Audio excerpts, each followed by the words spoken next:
Enggak.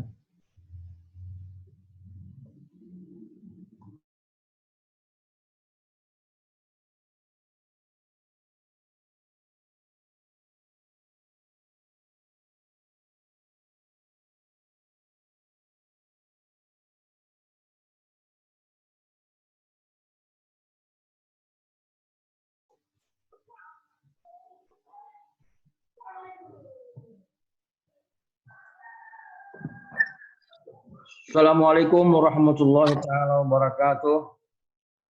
Waalaikumsalam warahmatullahi wabarakatuh. Sudah dengar ya. Anak-anak sekalian, terima kasih kehadirannya. Sekalipun masih berapa orang. Tapi kita coba memulai pembelajaran hari ini. Materinya, sebagaimana kalian sudah lihat di caption itu, adalah ibadah haji. Pertama kita berdoa dulu. Silakan berdoa. Rabbi zidni ilman warzuqni. Ya Allah, berilah kami pengetahuan dan berilah kami pemahaman. Wazidni ilman nafi'ah, dan berilah kami ilmu yang bermanfaat. Minggu lalu ada yang tahu materi apa yang kita pernah pelajari? Yang sebelumnya. Hukum Islam. Ya, yang lain apa? Ya, hukum Islam. Sumber hukum Islam ya? Iya, Pak. Sumber hukum Islam. Kira-kira hubungan sumber hukum Islam dengan ibadah haji itu ada nggak? Dengan materi sekarang? Ada, Pak, ada. Nah, gimana materi? Yang di mananya, Pak ya? Mana catatanku? Hubungannya sumber hukum Islam dengan materi sekarang ibadah haji ada? Gimana cara menghubungi? Menghubungkan.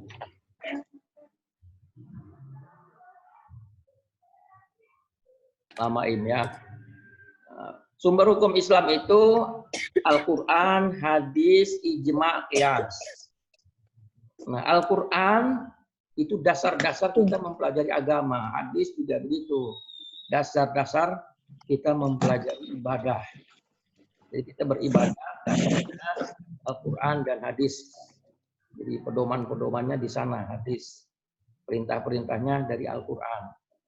Jadi ibadah haji ini kan ada dalam Al-Quran disebutkan walillahi 'alan nasi hajjul baiti. Dan Allah mewajibkan manusia untuk melaksanakan ibadah haji. Man istata'a ilaihi sabila. Bagi yang mampu melakukan perjalanan. Nah, ini dasar hukumnya melaksanakan ibadah haji. Ada yang pernah mendengar ibadah haji? Mungkin saudaranya yang bercerita atau pulang dari ibadah haji tentang ibadah haji. Ada yang Belum, Pak. gimana? Belum ada yang Belum. Pamannya atau mbahnya atau kakeknya yang bercerita, oh ibadah haji itu begini, begini, begini yang kami lakukan begini. Ada enggak? enggak pernah jelasin, Pak. Pernah. Ya, oke, nanti kita. Yang jelas ibadah haji ini adalah ibadah yang penting. Sama dengan sholat, puasa, zakat. Karena dia merupakan apa? Rukun Islam. Betul sekali. Karena dia rukun Islam. Jadi rukun Islam itu penting. Jadi cuma bagi yang mampu. Nah, bagi yang mampu tidak melaksanakan haji, dosa besar. melanggar agama, dia tidak menjalankan rukun Islam. Kalau dia mampu. Bagi orang-orang yang sudah mampu dan ingin melakukan ibadah haji, kan harus mempunyai pedoman-pedoman. Dia harus tahu apa saja materi haji itu, apa saja syarat-syarat haji, apa saja rukun-rukun haji, apa saja larangan-larangan selama berhaji atau berihram. Nah, ini makanya pembelajaran ibadah haji amat penting karena bagi orang yang tidak tahu bagaimana haji, bagaimana rukunnya, bagaimana syaratnya, apa pelanggaran-pelanggaran. Hajinya sia-sia, percuma saja dia mengumpulkan uang berjuta-juta, bertahun-tahun menabung, begitu ibadah haji, tapi karena dia tidak punya pedoman yang betul, tidak tahu bagaimana haji yang benar, akhirnya hajinya sia-sia. Sama dengan orang sholat, tidak menggunakan wudhu, ya kan, dalam keadaan bernajis, sia-sia saja sholatnya itu. Begitulah ibadah haji ini. Jadi ibadah haji ini amat penting sekali, terutama bagi orang yang sudah mampu. Silakan dibaca ini ada materi saya yang hari ini.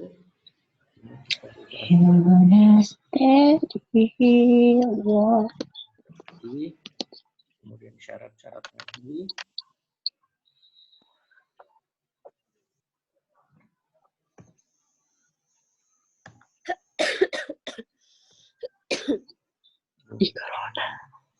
Di literasi dulu ya, dibaca-baca.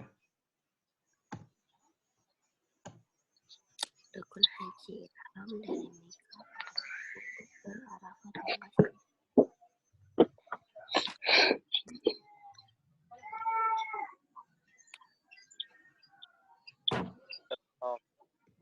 simpan kalamnya, Mak.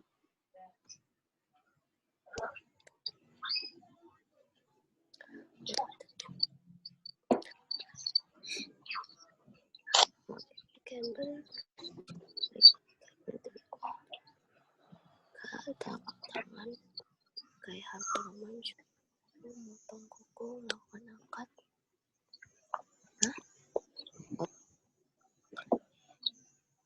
Oke, sudah dibaca-baca. Macam-macam haji itu ada 3 macam ya. Haji tamattu, haji ifrad, dan haji qiran. Ada apa yang haji tamattu itu? Haji ifrad itu belum ya. Haji tamattu itu kita melakukan ibadah haji dengan rangkaian melakukan haji terdahulu, baru melakukan umrah. Jadi haji itu terdiri dari 2, ada pelaksanaan umrah, ada pelaksanaan haji. Jadi kita lakukan umrah dulu, baru kita melakukan haji. Itu haji yang ketiga itu, haji qiran. Haji ifrad yang kedua ya.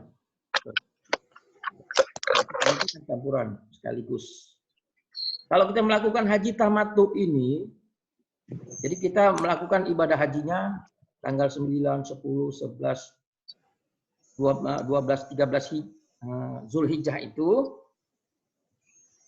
Kemudian setelah itu baru kita melakukan umrah. Setelah memotong rambut, selesai ibadah hajinya, kita melakukan umrah lagi. Ini kita harus membayar dam syaratnya. Jadi orang melakukan ibadah haji tamattu itu harus membayar dam. Artinya dia memotong sembelihan kambing, ekor kambing membayar. Nah, kalau haji ifrad dia melakukan umrah terlebih dahulu. Ini tidak perlu memotong kambing, tidak perlu bayar dam karena dia sebelum tanggal 9 sebelumnya itu dia sudah melakukan umrah terlebih dahulu. Melakukan umrah itu ini ihram, kemudian tawaf, sa'i, tahallul, umrah. Tanpa nomor 2, tanpa ada kegiatan nomor 2 itu umrah. Kalau haji ini ada ukupnya. Tambah lagi nanti wajib hajinya. Itu haji ifrad. Kemudian haji qiran dia bersamaan melaksanakan hajinya sekalian umrah bersamaan, niatnya bersama sekaligus. Tetapi di sini juga harus membayar dam. bayar dam. Nah, dam itu artinya memotong kambing. Dam itu darah. Artinya kita menyembelih binatang untuk membayar haji kita yang kita ringkas, karena diringkas. Seperti haji Kirani diringkas saja sekaligus umrah dan hajinya sekaligus bersamaan. Kemudian yang bagian B itu syarat-syarat haji. Jadi siapa saja yang memenuhi syarat, silakan itu dilihat. 1, 2, 3, 4, 5. Ya, apa itu? Coba disebutkan. Islam, berakal, merdeka, balik, mampu. Istitoah ya. Mampu. Ya. Jadi orang yang tidak Islam tidak perlu berhaji. Orang yang tidak berakal, gila, atau masih anak kecil tidak perlu berhaji. Tapi kalau masih kecil itu boleh saja dia berhaji, tapi hajinya untuk orang tuanya. Bila dia sudah dewasa, dia harus haji kembali. Karena dia belum melakukan rukun Islam yang kelima. Karena dia belum balik. Nah, merdeka ini apa nih maksudnya merdeka ini?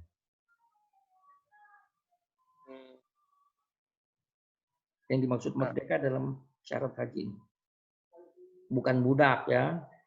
Bukan budak. Bukan tawanan.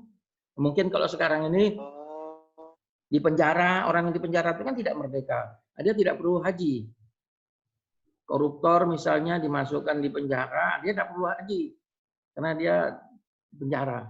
Nanti keluar penjara, dia sudah merdeka. Boleh dia mengerjakan ibadah haji. Baligh, itu tadi ya sudah saya jelaskan tadi ini. Baligh ini, batasannya baligh apa?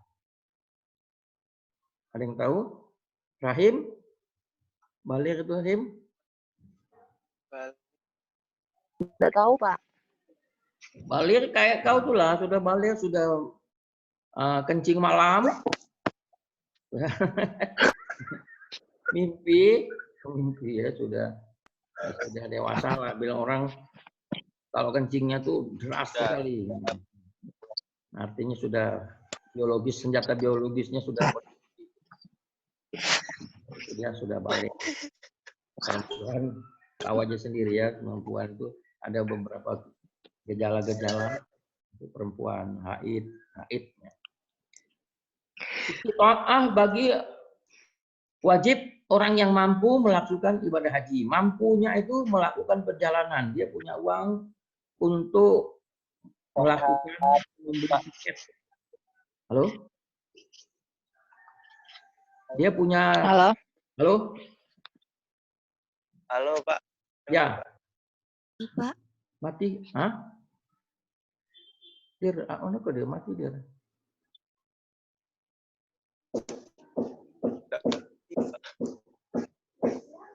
Enggak. Kenapa? Enggak kedengaran? Dengaran, Pak. Dengar, Pak, dengar. Dengar kok Jelas. Jelas ya? banget. Iya, Pak. Istitoah itu orang yang mampu ke sana gitu loh. Mampu tinggal ada perbekalan di sana. Dia tidak terlantar di sana. Mampu orang yang ditinggalkannya. Anak-anaknya juga tidak terlantar kalau dia berangkat, anaknya dijamin masih punya makanan, masih hidup begitu. Nah, itu kemampuannya. Mampu fisik. Dia mampu melakukan umrah, mampu melakukan tawaf, mampu melakukan sa'i, mampu wukuf dan seterusnya. Artinya dia tidak sakit parah begitu ya. Itu mampu dan seterusnya. Kemudian rukun haji. Tadi syarat, ini rukun. Ada perbedaan rukun dan syarat itu apa ya? Ada yang tahu enggak? Perbedaan rukun dan syarat. Kedua-duanya harus terpenuhi dalam ibadah haji ini. Ada yang tahu? Tolong bantu saya. Perbedaan rukun dan syaratnya apa sih? Kayak tata caranya, Pak. Apa itu? Rukun apa syarat? Rukun. rukun itu bukan seperti tata cara melakukan haji. Ya, boleh, boleh. Rukun itu pelaksanaan. Kalau syarat? Ya, Pak. Kalau syarat? Kalau Kewajiban. saya kewajibannya melakukan haji penuhi syaratnya. Ya, harus terpenuhi. Sebelum melakukan ibadah haji harus terpenuhi ini semuanya ini.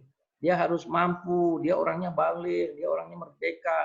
Sebelum melaksanakan haji harus dipastikan bahwa dia orangnya orang berakal. Dia benar-benar Islam. Gitu. Syarat ini. Kalau rukun ini pelaksanaan. Jadi kita melakukan ihram berarti kita sudah melakukan haji. Kita melakukan wukuf berarti kita sudah melakukan haji. Kita melakukan tawaf, sa'i, itu berarti kita sudah melakukan haji. Dalam pelaksanaannya sudah. Jadi kalau kita sudah melakukan rukun, berarti kita sudah dalam pelaksanaan ibadah itu. Ihram ini apa ini ihram? Pertama dia ihram dari mikot. Ihram ini memakai sehelai kain, 2 helai kain ya. Kain putih bersih yang menutup auratnya, bagian bawah dan sebelahnya yang di atas diselempangkan. Ya. Bisa juga. Ya, dari mikot ini tempat-tempat memulai ihram haji di luar kota Mekah. Ada Yalamlam namanya, ada Garnul Manazil tempatnya itu. Jadi kita di sana dulu, kita mandi dulu, kemudian memakai kain ihram, ya berwudu, nah, baru sholat sunat ihram dari sana. Nah, mulai dari situ, berarti kita sudah mulai melakukan ibadah haji, berarti kita sudah terkena larangan-larangan ini. Ya. Tidak boleh memakai baju berjahit, menutup kepala, tidak boleh menutup muka dan telapak tangan bagi perempuan, memakai harum-harum mancur, tidak boleh. Mencukur bulu, mencukur rambut, tidak boleh mencukur, memotong, ya, memotong kuku, tidak boleh melamar, tidak boleh akad nikah, tidak boleh kawin lah, tidak boleh berhubungan sama istri, hubungan intim atau tidak intim, ya kan? Hubungan yang ringan atau tidak, nah itu tidak boleh. Yang ada hubungannya dengan ini, dengan nomor 8. Membunuh binatang tidak boleh, bahkan nyamuk juga tidak boleh, bahkan memotong pohon juga tidak boleh. Ya. Oh ya, ini ada sudah di bawah sekali rupanya dia ada. Memotong pohon tidak boleh. Jadi makanya rumput-rumput itu jangan sampai diinjak. Kalau dia mati, kalau kita injak dia mati, nah itu jadi kita sudah kena dam. Berihram. Kemudian wukuf di Arafah. Di padang Arafah itu banyak sekali orang-orang berhaji, dia berdiam di sana sejak tergelincir matahari tanggal 9. Tergelincir ini apa ya maksudnya? Tergelincir pada tanggal 9 sampai terbenamnya matahari, masuk maghrib. Nah, itu berdiam di padang Arafah, wukuf. Wukuf itu berdiam, menetap ya, di padang. Ya, tanggal 9. Setelah mewukuf itu kita harus banyak bertasbih, berzikir, bisa mengaji, membaca salawat, memuji-muji Allah Subhanahu wa taala ya. Tasbih, takbir, tahmid ya. Salawat selama wukuf itu. Tergelincir matahari itu artinya masuk jam 12, masuk duhur. Itu matahari sudah, kalau di tengah kepala, matahari di kepala kita, kemudian dia bergeser sedikit ke arah barat. Nah, itu berarti sudah tergelincir matahari, kita sudah mulai melakukan wukuf ya, sudah tidak boleh tidur apa enggak boleh sebenarnya, tapi banyak orang enggak tahu itu. Dia tidur aja waktu wukuf, dia tidur, tidak boleh. Nah, kita harus melakukan wukuf di Arafah kan, tanggal 9 sejak tergelincir matahari sampai terbenam. Itu berarti kita harus melek, benar-benar mendekatkan diri takarub kepada Allah pada waktu itu. Biarpun kita berdiam tidak membaca, tapi kita tafakur. Kita ingat kepada Allah. Jangan melakukan dosa. Tanggal 9 itu. Menyadari dosa kita, beristighfar, meminta ampun. Nah, sehingga ukuf inilah puncaknya haji. Jadi orang-orang diampuni dosanya jemaah haji pada waktu ukuf ini. Waktu ukuf inilah dosa kita insya Allah terhapus semuanya. Kita melakukan membunuh orang barangkali, berzina. Sekalipun kita tidak dihukum rejam, tidak dihukum qisas barangkali, tapi kita minta ampun sama Allah, insya Allah bisa diampunkan dosa kita. Hukum saking besarnya pahala hukum itu. Kemudian tawaf ifadah. Tawaf itu ada 3 macam ya. Ada namanya tawaf kudum, ada namanya tawaf ifadah, ada namanya tawaf wada. Kudum, Pada ya, tawaf 3 macam ya.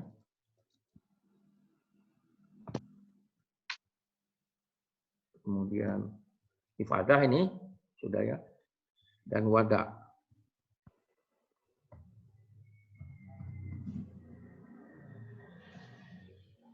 Kalau tawaf ifadah ini tawaf dalam pelaksanaan ibadah haji.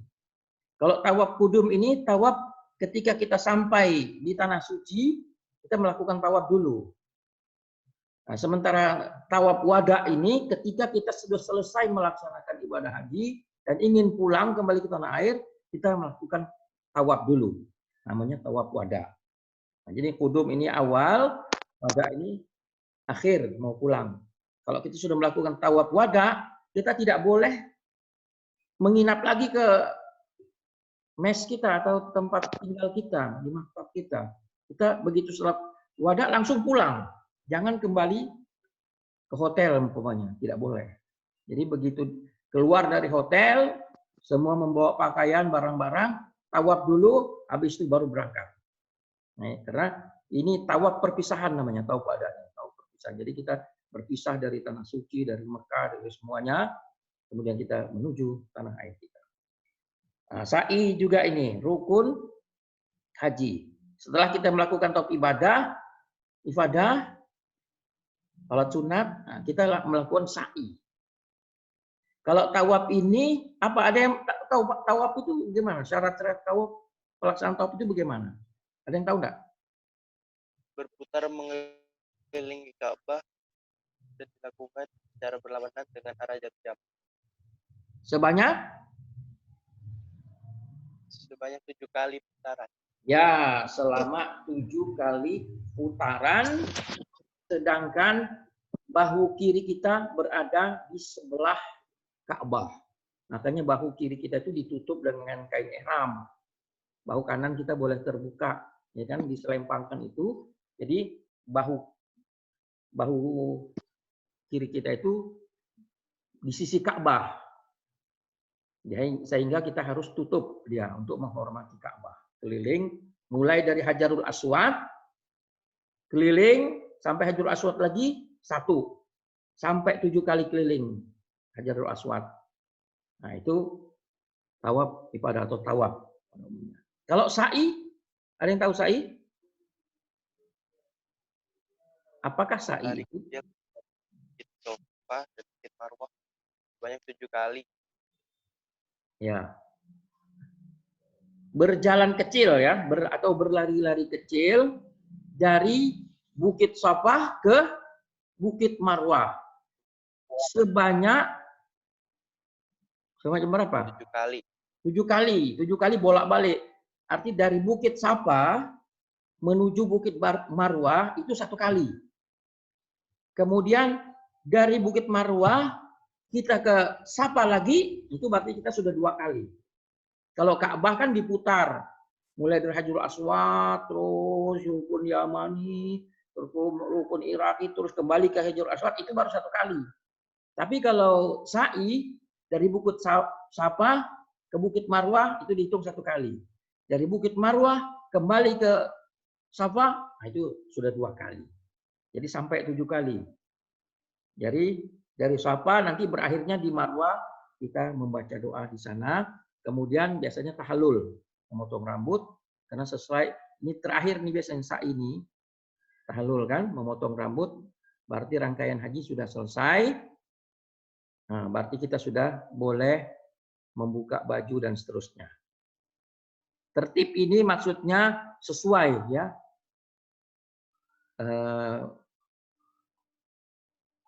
Tidak berbolak-balik. Seperti di Musdalifah ini, kita sebelum melontar di Musdalifah itu dia tidak boleh terbalik dia. Itu seurutan. Ya, berurutan ya betul. Jadi tangga-tangganya itu harus tidak boleh tangga 3 dulu baru tangga 1, ya kan enggak sampai-sampai. Karena dia tidak sistematis. Jadi Islam itu mengajarkan sistematis.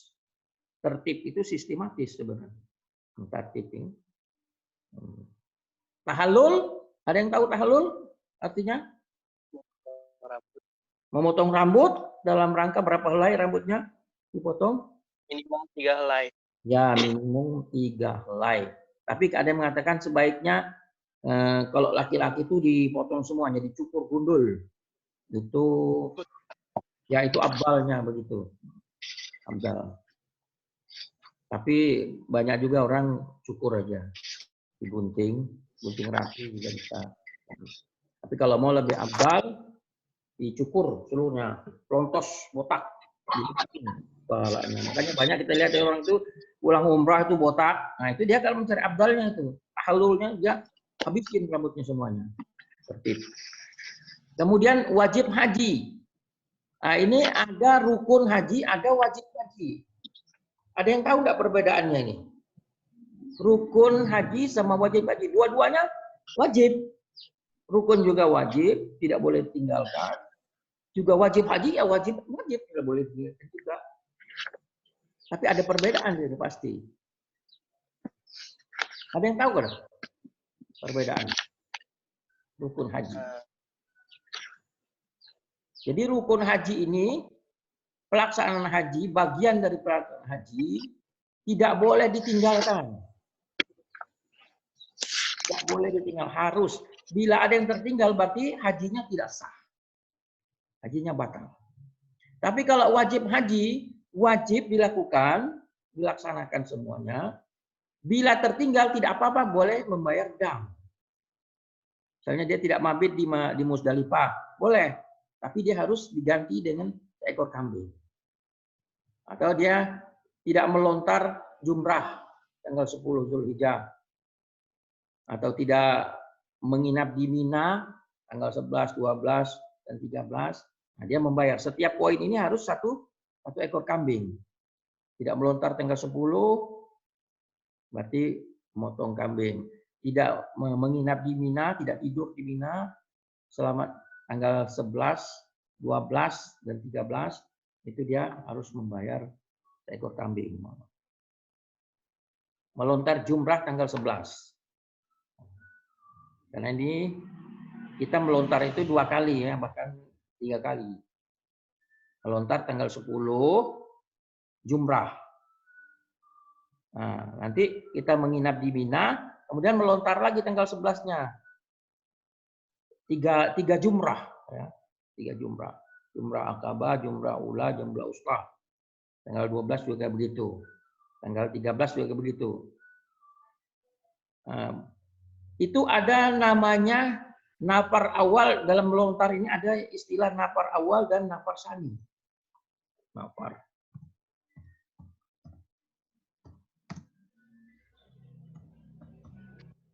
Awal dan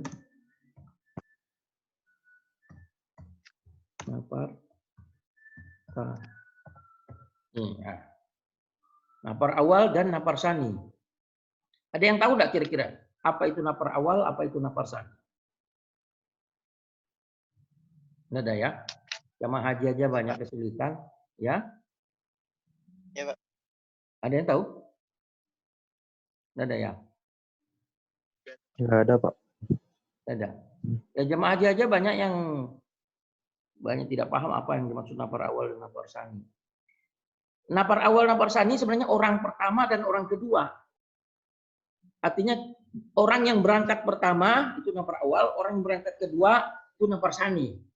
Jadi kita waktu melontar ini kan menginap di Mina. Ya kan? Menginap di Mina tanggal 10, 11, 12, 13. Nah, ada yang pulang setelah tanggal 11, tanggal 13 pulang, masuk ke Mekah. Jadi rombongan itu masuk ke Mekah untuk melakukan rangkaian lagi, melakukan tawaf, sa'i, tahlul. Nah, orang nafar sani itu orang kedua. Setelah rombongan pertama itu semuanya sudah melaksanakan, baru kelompok rombongan ketiga.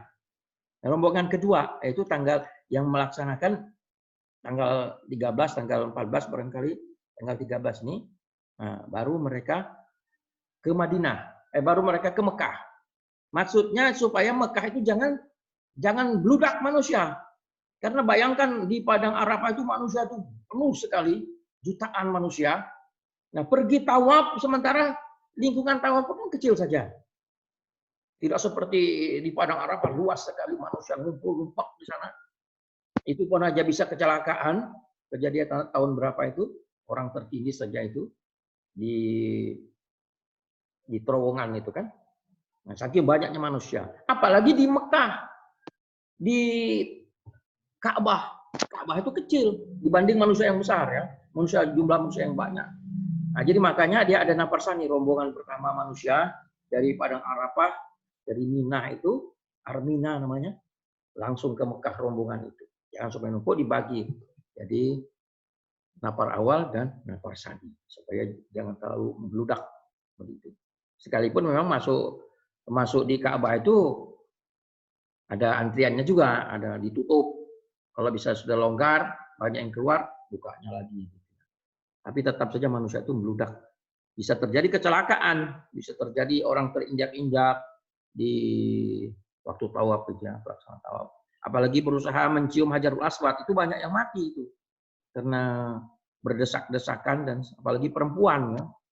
Nah, makanya mencium Hajarul Aswad itu dilarang bagi perempuan, terkecuali dalam keadaan yang memungkinkan. Kalau dalam keadaan manusia banyak itu bahkan diharamkan itu. Karena mudaratnya lebih parah kan. Mudaratnya lebih besar daripada manfaatnya. Karena dia tidak wajib mencium Hajarul Aswad, tidak wajib. Ya sunnah saja, sunnah. Makanya ada nafar awal, nafar sani. Ini rombongan pertama dan rombongan kedua. Kemudian larangan-larangan selama berihram. Larangan berihram selama kita memakai pakaian ihram itu bagi perempuan dia memakai tertutup ya seluruh tubuhnya, pakai pakaian putih tertutup seluruh tubuhnya. Kalau laki-laki ya itu tanpa memakai celana dalam tidak boleh, tidak berjahit. Dan celana dalam kan berjahit. Makanya hati-hati. Terbuka bisa batal juga haji kita karena aurat kita kelihatan kan. Kemudian menutup kepala, tidak boleh menutup kepala, memakai topi, memakai songkok tidak boleh. Tapi kalau pakai payung boleh, karena payung itu lepas dari kepala, dia dipegang kan. Tidak berarti dia menutup kepala. Bahkan kita menutup kepala kita dengan tangan kita itu tidak apa-apa, tidak apa-apa. Yang tidak boleh itu memakai songkok, memakai topi, kopiah dan seterusnya itu, atau memakai sorban dan lain sebagainya, igal, tidak boleh laki-laki. Bagi perempuan itu harus menutup muka dan telapak tangan bagi wanita. Jadi wanita tidak boleh pakai cadar selama berhaji berihram itu tidak boleh memakai cadar, tidak boleh menutup telapak tangan. Kenapa? Karena kalau wanitanya bercadar nanti ada yang ikut-ikutan, ya, yang bantut barangkali ikut di situ bercadar juga kan tidak ketahuan dia, campur sama perempuan, akhirnya terjadilah dosa dan sebagainya. Atau dia memang berdua-dua kepengen, tidak boleh, tidak boleh. Makanya perempuannya juga tidak boleh pakai cadar, tidak boleh menutup muka supaya jelas oh ini laki-laki, ini perempuan, begitu. Jadi hukum Islam itu tidak kaku ya. Kemudian memakai haruman. Jadi kita tidak boleh pakai harum selama ihram itu. Kalau 3 hari kita pakai ihram, ya 3 hari nggak boleh pakai ketek ini, nggak boleh. Ya harum-haruman nggak boleh. Jadi biar aja kita begitu. Nah, dinikmatilah keharuman tubuh kita itu. Nggak apa-apa. Insya Allah berdoa-doa saja. Insya Allah di Mekah itu semuanya jadi harum. Tidak boleh mencukur kuku, bulu ya, tidak boleh. Bulu-bulu kita, kumis, jenggot, bulu yang di dalam, tidak boleh dicukur. Cukur rambut, tidak boleh. Bahkan menjatuhkan rambut itu sudah kena dam. Memotong kuku juga tidak boleh. Tadi menggigit-gigit kuku dan sebagainya. Terlepas, nah itu kita bisa kena dam. Artinya membayar seekor sembelihan kambing. Tidak boleh melamar. Atau misalnya ada ceweknya di situ, sementara berihram, nanti aku kawini kau ya, enggak boleh. Nanti kita setelah haji ini kita nikah ya, enggak boleh. Melamar tidak boleh. Dan seterusnya, ya, terus yang lebih akar lagi. Hubungan seks tidak boleh. Baik pun seks ringan ataupun seks berat tidak boleh. Hubungan. Membunuh binatang tidak boleh. Bahkan nyamuk tidak boleh. Jadi nyamuk kalau lengket di tubuh kita tiup saja, tidak boleh kita bunuh dia. Seperti di Cina kita bunuh pakai segala macam, pakai semprot, pakai listrik. Nah ini tidak boleh kita dendal. Dan pohon juga ya, memotong pohon tidak boleh. Jadi ada pohon-pohon di Mina itu, kalau kita tidur dekat pohon itu jangan sampai pohon itu mati. Ya. Bahkan ada yang mengatakan rontok daunnya juga tidak boleh, tapi tidak sampai ke sana. Banyak pahamnya. Ini ikhtilaf atau perselisihan. Setelah ini ada yang ingin bertanya tentang pelaksanaan ibadah haji? Saya rasa waktu kita ini cukup sekian saja ya. Kita akhir saja sekian. Bagaimana?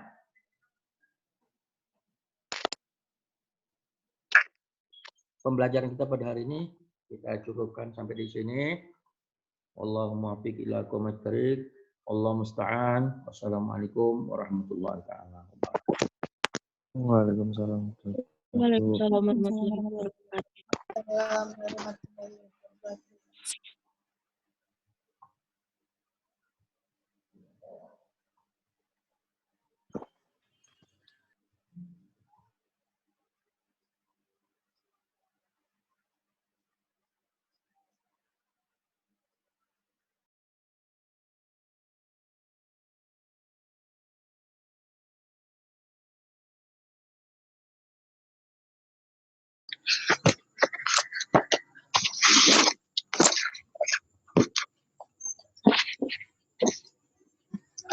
Nih coba